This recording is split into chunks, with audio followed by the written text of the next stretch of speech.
Assalamualaikum warahmatullahi wabarakatuh.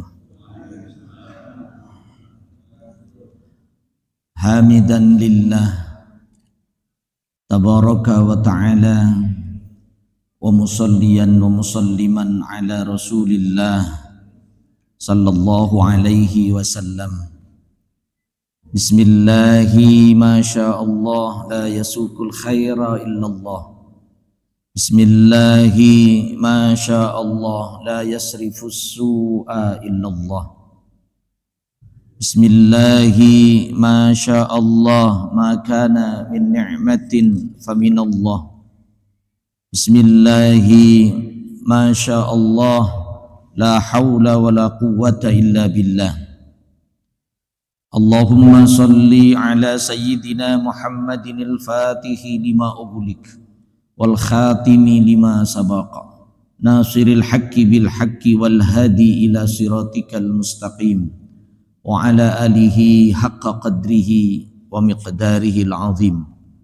Qala Allah ta'ala ya ayyuhalladzina amanu taqullaha haqqa tuqatihi wa la tamutunna illa wa antum muslimun. Wa qala Rasulullah sallallahu alaihi wasallam inna asdaqal hadith kitabullah wa khairal hadi hadiyun nabi Muhammad sallallahu alaihi wasallam wa syarral umuri muhdatsatuha wa kulla bid'atin dolalah. Monggo sareng-sareng kita baca doa awal majelis nggih. Bismillahirrahmanirrahim. Allahumma inni a'udzubika an adilla au udhalla au azilla au uzalla au adlima au udlama au ajhala au yujhala alayya. Rabbi zidni ilma wa wassi'li fi rizqi wa barik li fi ma razaqtani waj'alni mahbuban fi qulubi ibadik wa azizan fi uyunihim waj'alni wajihan fid dunya wal akhirah wa minal muqarrabin ya kathiran nawal ya hasanal fi'al ya qa'iman bila zawal ya mubdi'an bila mithal falakal hamdu walakal minnah walakas syarafu ala kulli hal wa sallallahu ala sayyidina Muhammadin wa ala alihi wa ashabihi ajma'in walhamdulillahi rabbil alamin. Alhamdulillah, Bapak Ibu yang dirahmati oleh Allah Subhanahu wa ta'ala. Alhamdulillah kita bisa bermuajahah kembali. Satu topik yang ingin saya sampaikan adalah al-adabu fauqal ilmi. Adab itu lebih tinggi daripada ilmu. Semua ujung, okay? Semua ujung daripada ilmu dan amal itu adalah adab.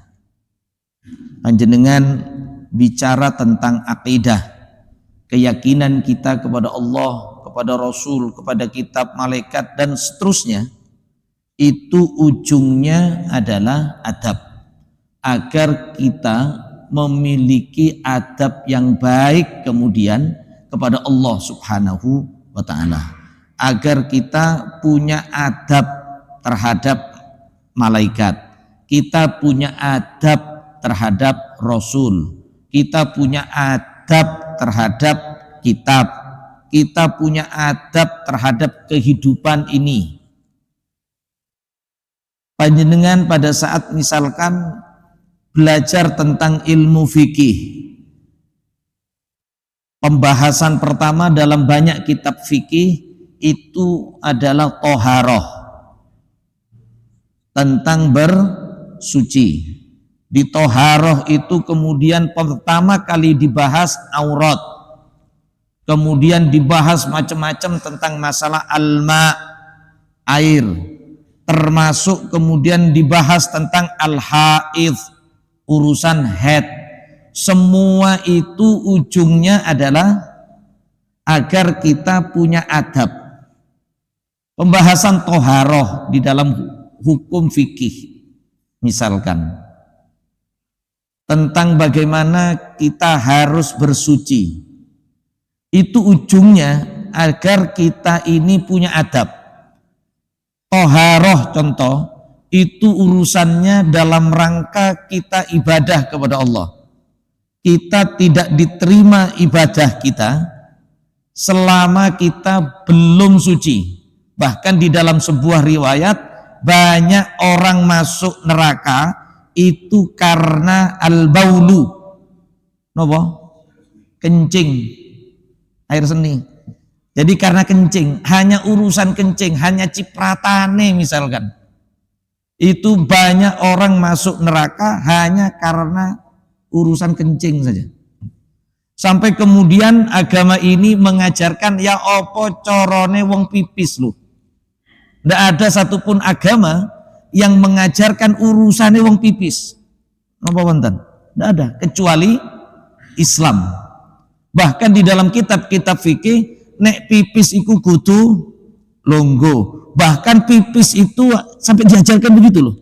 Sampai pipis itu harus betul-betul dikeluarkan. Bahkan di dalam urusan fikih itu sampai diajari corone ben metu kabeh iku kudu ndehem. Loh sampai kasus ngaten.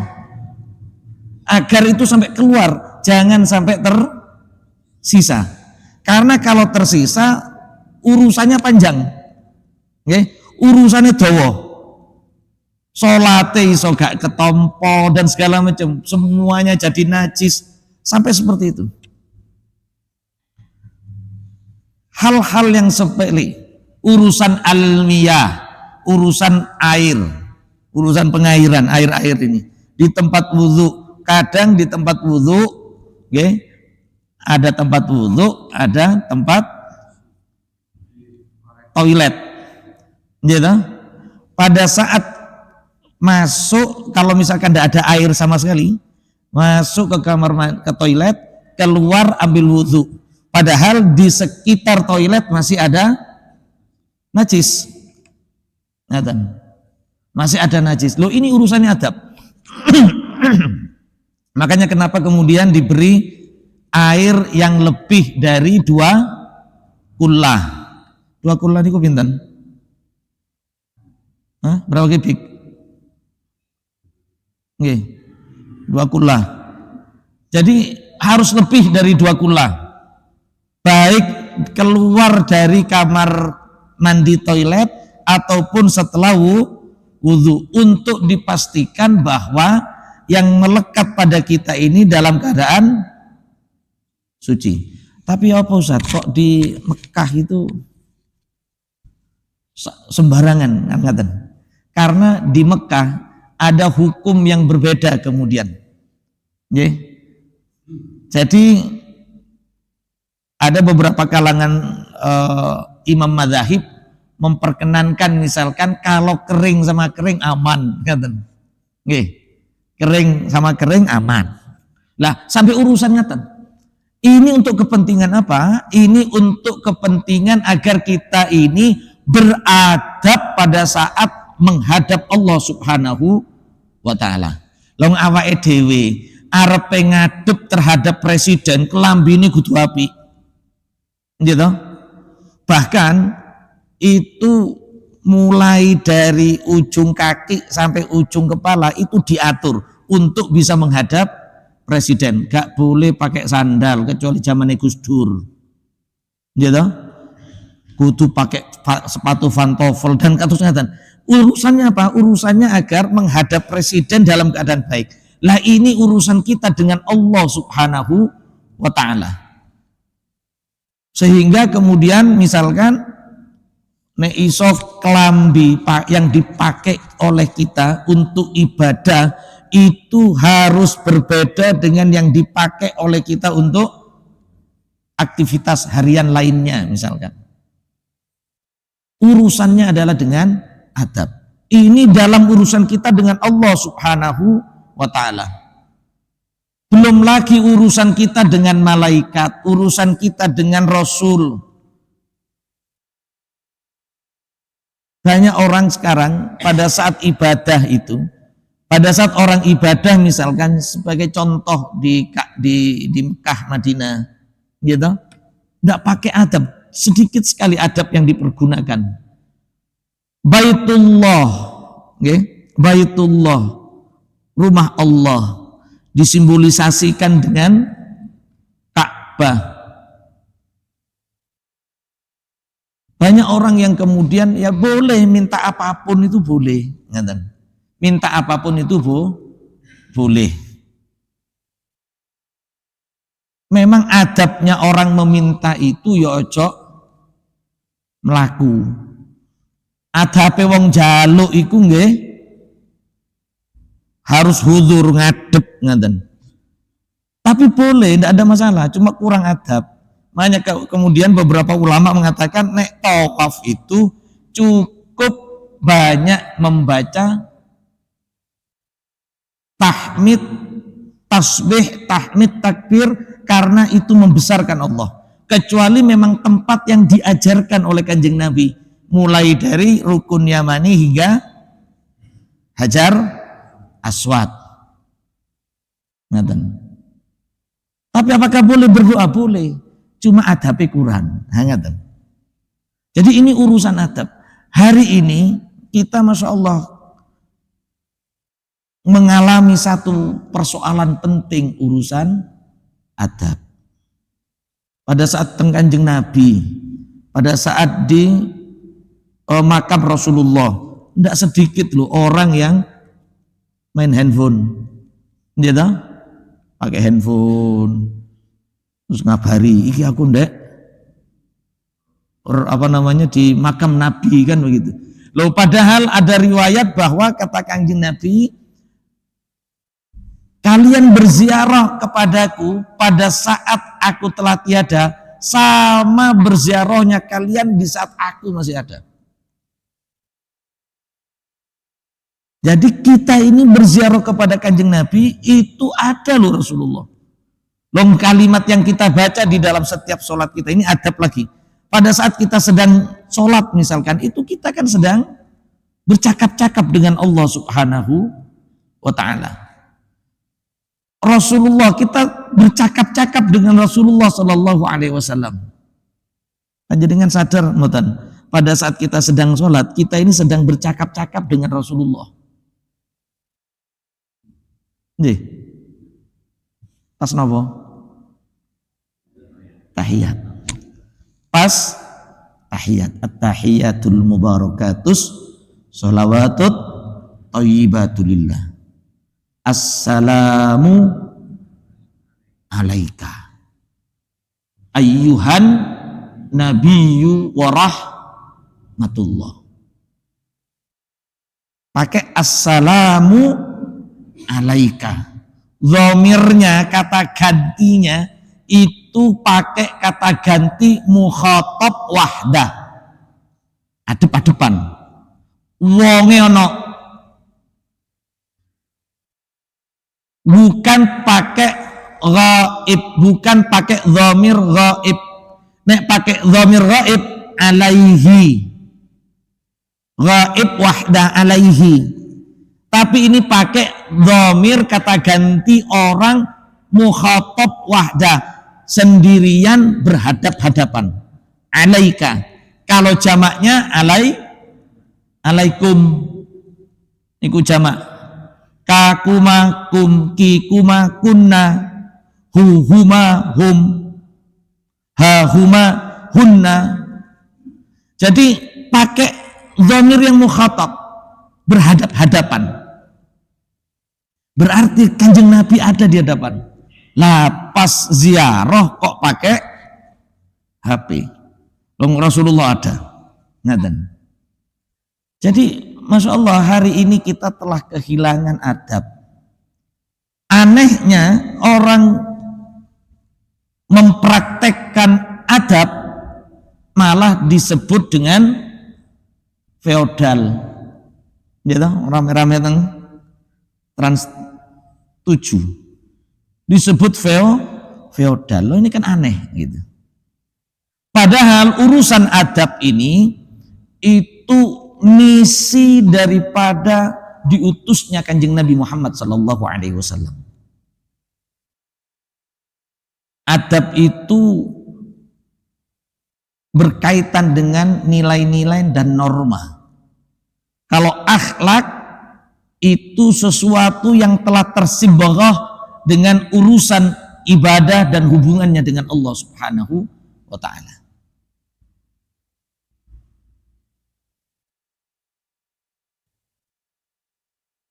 Rasulullah diutus itu dalam rangka untuk memperbaiki akhlak manusia. Karena kuncinya ada di situ. Innama bu'ithtu liutammima makarimal akhlak. Tiadalah aku ini diutus, kata Kanjeng Nabi, dalam rangka untuk memperbaiki akhlak. Memperbaiki nilai adab yang sudah tersibghah dengan nilai-nilai ilahiyah. Jadi ini urusan yang sangat penting. Cuma persoalannya hari ini kita telah kehilangan itu. Orang banyak menuntut ilmu tapi hadapnya hilang.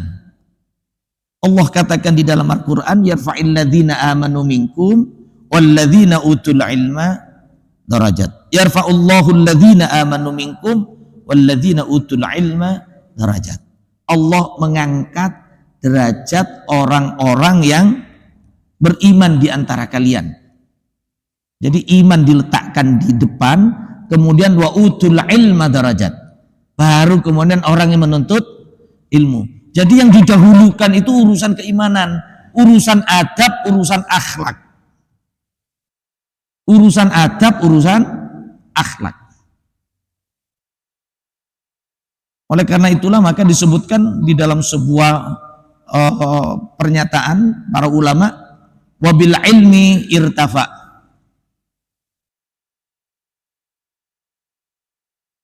Wabil khidmati intafa. Karena ilmu seseorang itu tinggi derajat. Tapi dengan khidmah seseorang itu memberikan manfaat. Khidmah itu tidak ada. Jadi ada 3 hal yang hilang dalam dunia pendidikan modern hari ini. Itu tidak diajarkan di dunia pendidikan modern. Yang pertama, yang telah hilang hari ini itu adalah adab. Yang kedua khidmah. Yang ketiga barokah. Tidak ada sudah 3 hal ini. Sehingga orang menuntut ilmu dimanapun, kalau sudah tidak mengandalkan ini ya sudah hilang. Adab tidak ada. Khidmah. Khidmah itu memberikan kepedulian pelayanan. Melayani. Terhadap ilmu, terhadap guru, terhadap tempat, terhadap teman. Khidmah. Dan barokah. Orang sudah tidak lagi berpikir bagaimana di dalam mempelajari ilmu itu mendapatkan keberkahan. Keberkahan itu diperoleh melalui adab, diperoleh melalui khidmah. Ono murid misalkan, lo kok malah suudon kepada gurunya. Ada murid yang malah memfitnah ghibah terhadap gurunya misalkan. Lah ini tidak adab. Loh sekarang ini banyak orang menuntut ilmu itu guru itu tidak dijadikan perhatian utama. Kalau dulu orang nuntut ilmu, terus kemudian dimarahi sama gurunya, pulang ke rumah cerita kepada orang tua, kira-kira tanggapan orang tua itu seperti, oh tambah di seneni bisa, kan begitu, tambah di seneni. Hari ini murid dimarahi sama gurunya, orang tua datang ke sekolah marah-marah terhadap guru. Lah ya apa caranya bisa mendapatkan ilmu yang manfaat, bisa mendapatkan ilmu yang berkah. Sudah tidak ada adab tentang persoalan ini. Oleh karena itulah maka urusan akhlak, urusan adab ini yang menjadi bangunan suatu kaum. Kalau sudah akhlak adab itu tidak ada pada satu kaum, maka hancur. Dikatakan bahwa innamal umamu al akhlaqu ma baqiyat. Fa inhum zahabat akhlaquhum zahabu. Sesungguhnya umat itu akan bertahan, akan jaya, akan mulia manakala akhlak masih diagungkan. Fa inhum zahabat, jika akhlak mereka telah hilang, maka fa inhum zahabat akhlaquhum zahabu. Jika akhlak sudah tidak lagi diperhatikan pada suatu kaum itu, zahabu, sudah hilang kemuliaan daripada kaum. Karena itulah maka ini yang harus kita perhatikan. Bagaimana kemudian akhlak ini benar-benar kita perhatikan dalam seluruh hubungan kita. Baik hubungan kita dengan Allah Subhanahu wa ta'ala, bentuknya ibadah, baik hubungan kita dengan orang tua, bentuknya birrul walidain, hubungan kita dengan keluarga. Kata Nabi, seorang laki-laki yang terbaik itu yang sayang pada istrinya, misalkan. Itu akhlak yang diajarkan. Kata Kanjeng Nabi, yang tua sayang pada yang muda hormat pada yang tua. Itu akhlak. Bagaimana akhlak misalkan di dunia pendidikan, bagaimana akhlak di lingkungan, semuanya diajarkan dengan sempurna oleh Kanjeng Nabi. Kanjeng Nabi lebih mengedepankan ini, sehingga dikatakan oleh Rasulullah Sallallahu Alaihi Wasallam, akmalul mu'minina imanan ahsanuhum khuluqa.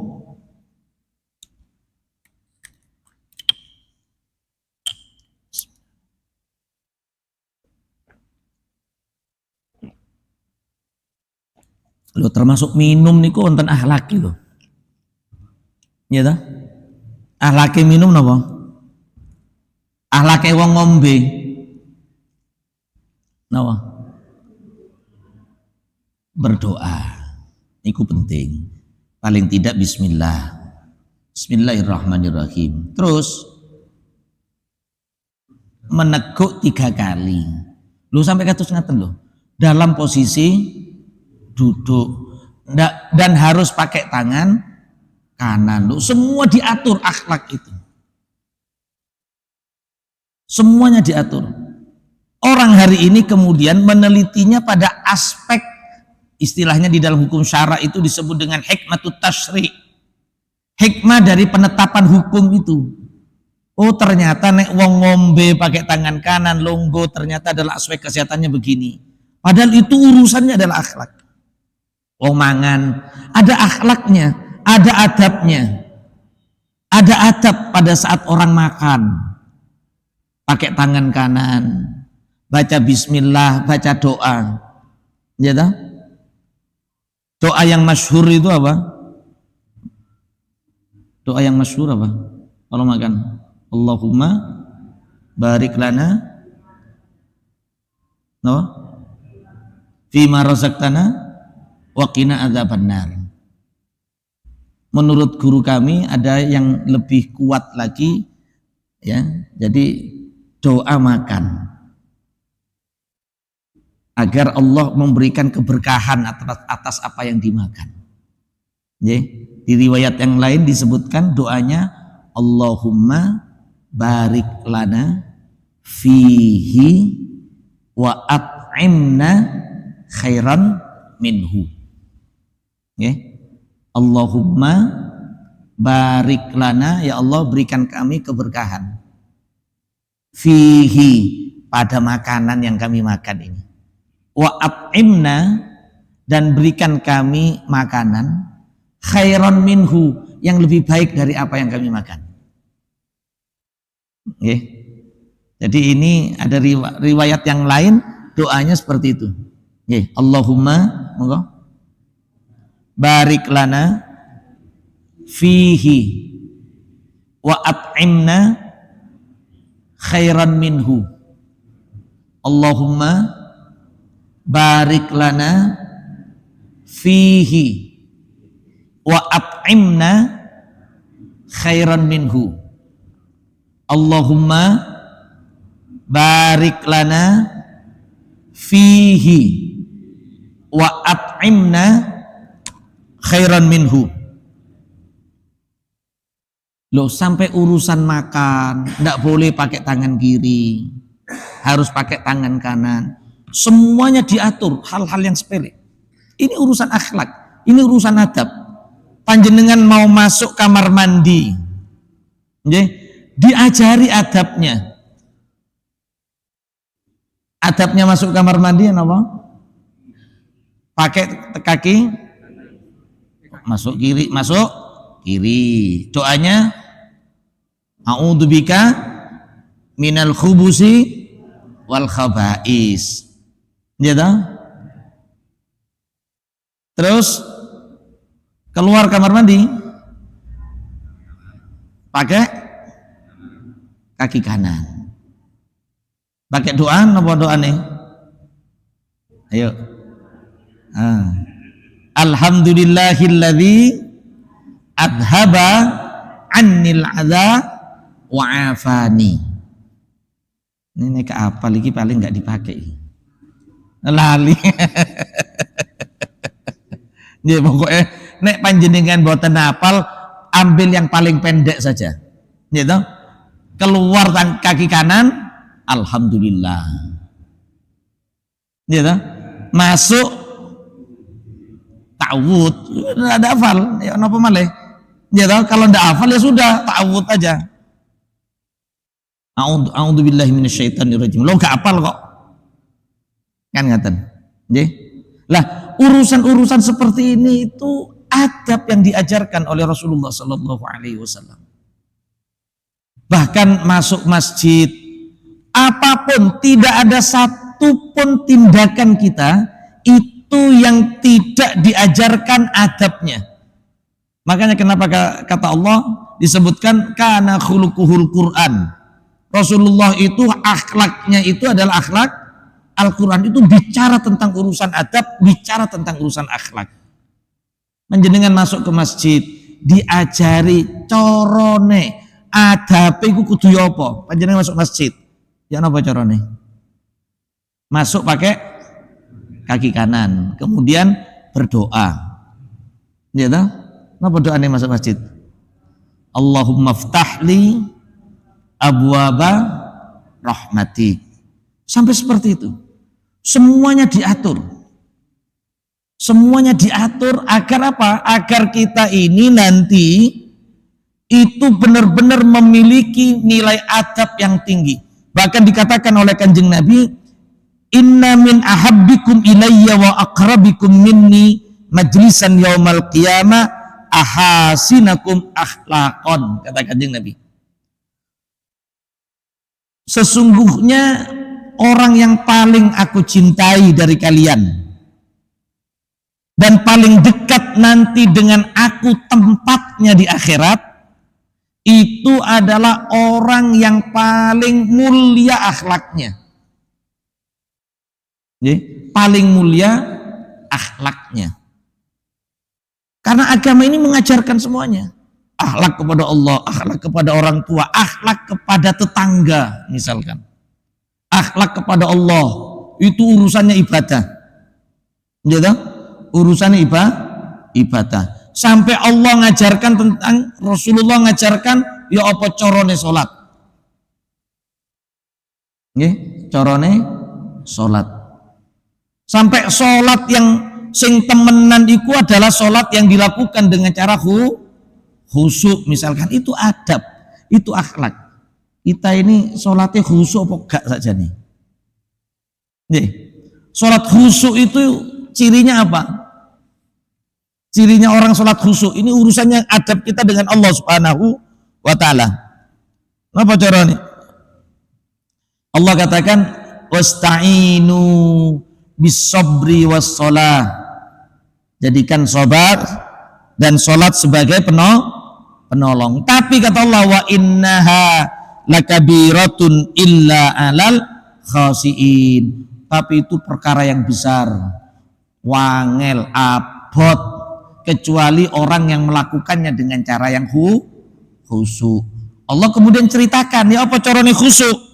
Alladzina yadunnuna annahum mulaqu rabbihim wa annahum ilaihi rajiun. Cirine wong khusyuk niku paling tidak dua. Alladzina yadunnuna annahum mulaqu rabbihim. Orang yang merasa pada saat sholat itu sedang berjumpa dengan Allah. Loh. Jadi perasaan berjumpa, sedang berkomunikasi dengan Allah. Allah yang akbar, Allah yang maha besar.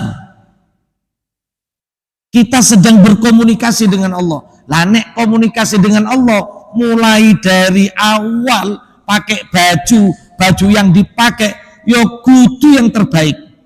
Makanya kata Kanjeng Nabi, bagaimana kalian mau diterima doanya sementara mat'amuhu haram, wa masyrabuhu haram, wa malbasuhu haram, kata Kanjeng Nabi. Ya apa caranya mau diterima sholatnya sementara apa yang dimakan haram? Ya bagaimana kemudian bisa diterima doanya sementara minumannya haram, yang dipakai haram? Nah ini urusannya adalah urusan adab itu. Sehingga kata Kanjeng Nabi, orang yang paling aku cintai dan paling dekat nanti di hari kiamat dengan aku adalah ahasinakum khuluqah, ahasinakum akhlaqah. Orang yang paling baik akhlaknya. Wa inna abghadakum ilayya ab'adakum minni majlisan yaumal qiyamah. Sementara orang yang paling aku benci, kata Kanjeng Nabi, dan paling jauh nanti tempatnya dengan aku, kata Kanjeng Nabi, ats-tsartsarun wal mutasaddiqun wal mutafaihikun. Jadi ada tiga hal orang yang dibenci oleh Kanjeng Nabi: ats-tsartsarun, al mutasaddiqun, al mutafaihikun. Kemudian sahabat mengatakan, qalu ya Rasulullah, qad alimna ats-tsartsarun wal mutasaddiqun. Ya Rasulullah, kami tahu apa yang disebut dengan ats-tsartsarun dan al-mutasaddiqun. Ats-tsartsarun itu adalah orang yang banyak kritik, kakean protes. Tapi tembok itu urusannya apa ya tembok itu? Jadi orang yang terlalu banyak protes misalkan, titik protes kan begitu. Al-mutasaddiqun, orang yang sembrono dari ucapannya, sembrono pada perbuatannya, gak hati-hati. Kemudian kata para sahabat, kami ngerti ats-tsartsarun, orang yang banyak kritik. Al-mutasaddiqun, orang yang banyak orang yang sembrono. Fama al-mutafaihikun, lalu apa yang disebut dengan al-mutaihikun, al-mutafaihikun ya Nabi? Kemudian Nabi mengatakan qala al-mutakabbirun, yaitu orang yang sombong. Jadi kelak yang jauh dari Kanjeng Nabi orang yang sombong, termasuk kesombongan nek dikandani yo ngeyel. Lho niku sombong lho. Dikandani yo gak gelem nompo misalkan. Diberitahu yo sik mau ngeyel. Atau diberitahu yo gak gelem. Nah, itu al-mutakabbirun, orang yang sombong kata Kanjeng Nabi. Jadi bahkan orang yang akhlaknya bagus oleh Rasulullah Sallallahu Alaihi Wasallam dijamin rumah di sorga, dijamin rumah di sorga. Ana zaimu baitin fi rabatil jannah liman tarakal mira'a wa in kana muhikkan. Saya ini, kata Kanjeng Nabi,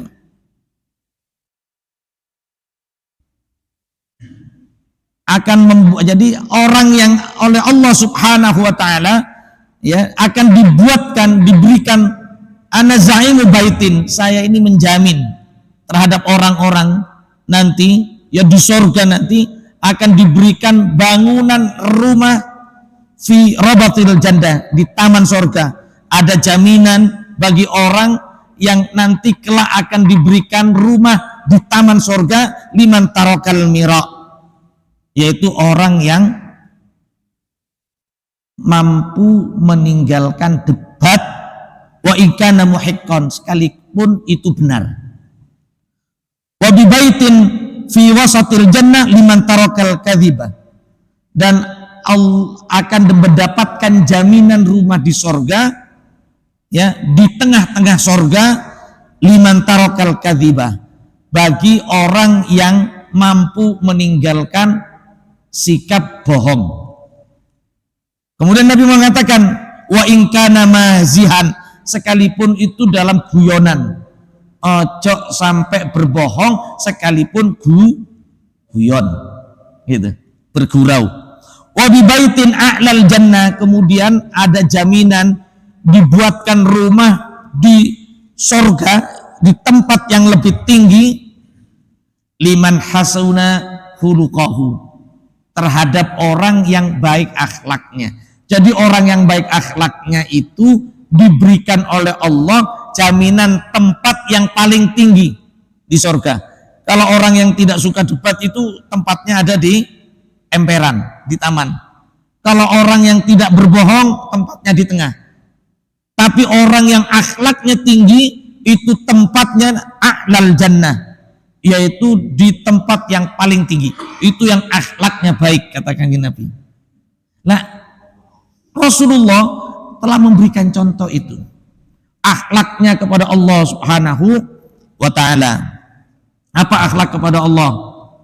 Akhlak kepada Allah dalam kita ibadah kepada Allah. Akhlak terhadap diri kita. Apa akhlak terhadap diri kita?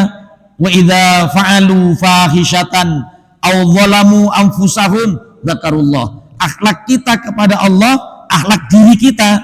Wa idza fa'alu fahishatan, nek nglakokno fahisha, perbuatan buruk, perbuatan keji, melakukan perbuatan dosa, maka aw zalamu anfusahum, atau berbuat zalim terhadap dirinya, maka zakarullah, langsung eling kepada Allah, langsung zikir, langsung ingat kepada Allah. Kemudian fastaghfaru lidzunubihim, kemudian dia minta ampun, istighfar atas dosa-dosa yang dilakukannya. Ini akhlak kita terhadap diri kita sendiri. Jadi akhlak kita terhadap diri kita sendiri adalah banyak segera bertaubat kalau kita melakukan kesalahan, melakukan dosa. Oleh karena itu kata Allah di dalam Al-Quran, salah satu ciri ahli surga pada saat di dunia, cirinya adalah dia banyak istighfar pada saat sahur, pada saat waktu sahur. Wa fi asharihim pada saat waktu sahur yastaghfiruna, mereka banyak istighfar. Jadi sebelum subuh panjenengan perbanyak istighfar. Kanjeng Nabi istighfar di dalam riwayat 70 kali, di dalam riwayat yang lain 100 kali. Ya paling tidak panjenengan sebelum subuh banyak istighfar, astagfirullah, astagfirullah, astagfirullah, astagfirullah sebelum subuh.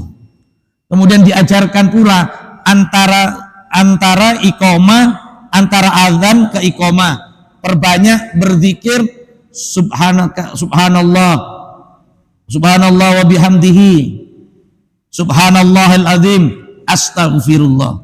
Jadi memperbanyak istighfar itu adalah akhlak kita. Akhlak kepada orang tua, mendoakan. Birrul walidain, bentuknya mendoakan pada orang tua. Akhlak kita terhadap tetangga, napa bentuknya? Akhlak kita terhadap tetangga ini penting loh. Napa bentuknya? Memuliakan tetangga. Bahkan urusan hubungan kita dengan tetangga itu langsung urusannya keimanan.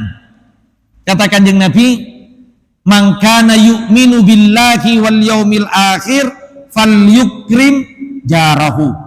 Barang siapa yang dia iman kepada Allah dan hari akhir, maka falyukrim jarahu, muliakan tetangga. Jadi tetangga itu harus dimuliakan. Lah sekarang ojo sampai karo tonggo malah viral sa Indonesia. Iya toh? Lo karo tonggo kok tukaran di viral no, lo kepiye karepe? Ada ndak? Wonten. Urusan karo tonggo kok sampai viral sak dunyo. Sudah urusan dengan tetangga, falyukrim, muliakan. Bahkan kata Kanjeng Nabi di dalam riwayat yang lain, kalau panjenengan sedang masak, perbanyak kuahnya. Loh sampai begitu. Ini adab loh. Ini akhlak dengan tetangga. Perbanyak kuahnya. Untuk apa? Untuk kita bisa berbagi dengan tetangga. Jadi kalau panjenengan sedang masak, ojo lali tonggoe. Selama dia mencium aroma masakan, ya kita berikan kepada mereka. Oke, ini akhlak.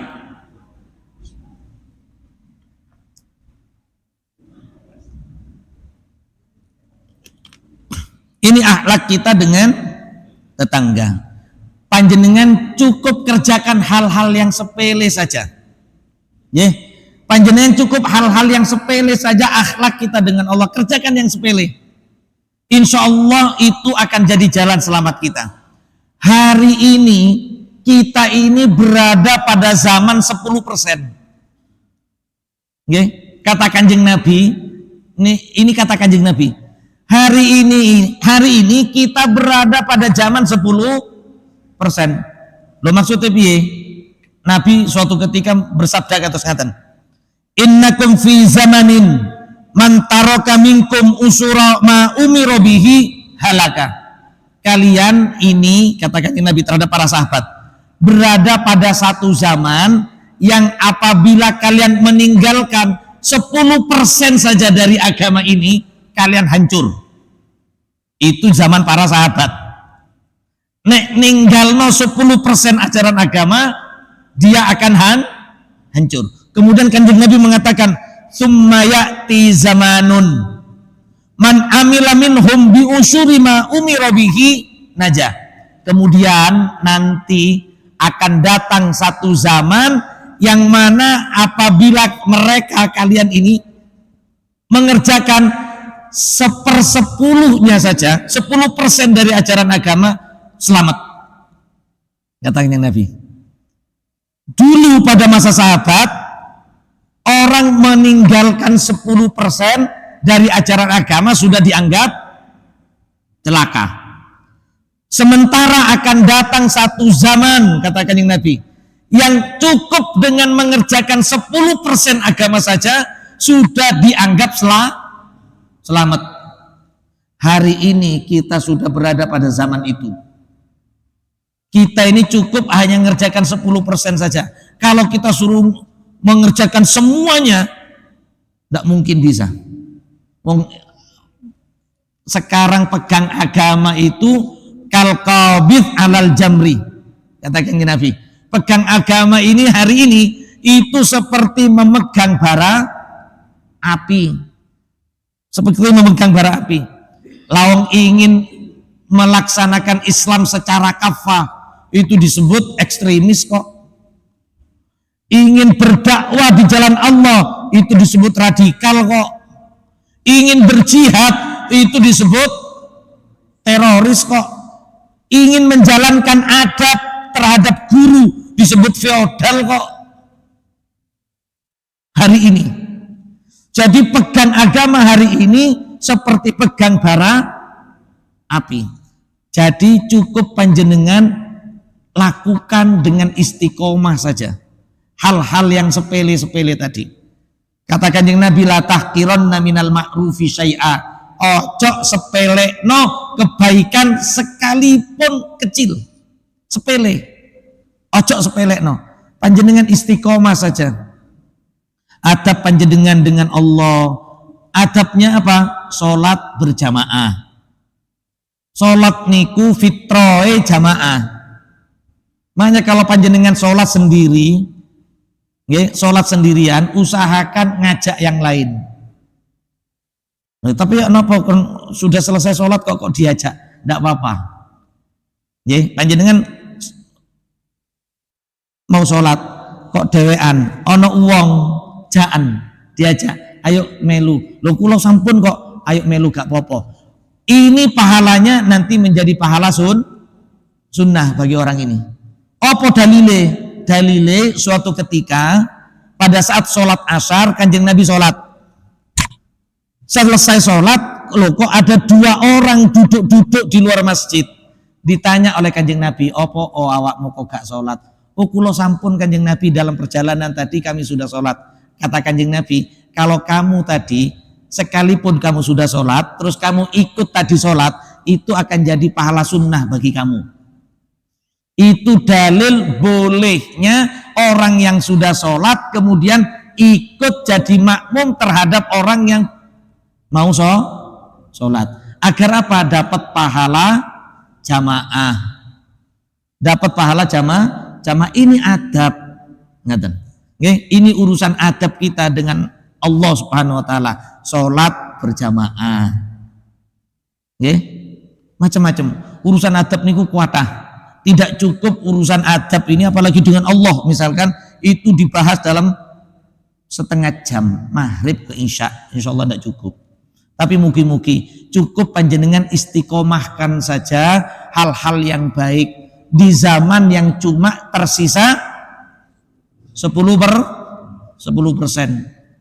Kalau dulu sahabat meninggalkan 10% sudah dianggap celaka, katakan Nabi, akan datang satu zaman, kata Kanjeng Nabi, yang dengan mengerjakan 10% dari agama sudah dianggap selamat. Panjenengan cukup istiqomah sholat jamaah di masjid sebagai adab kita kepada Allah. Terus yang temenan lakukan dengan khusyuk. Panjenengan jaga hubungan di dalam keluarga, panjenengan jaga hubungan dengan tetangga. Cukup kerjakan hal-hal yang sepele, insya Allah sudah selamat. Mugi-mugi kula lan panjenengan diselamatkan oleh Allah dari fitnah akhir zaman ini. Semoga kita diistiqomahkan di jalan Allah Subhanahu wa ta'ala. Wallahu a'lam. Ada pertanyaan? Monggo.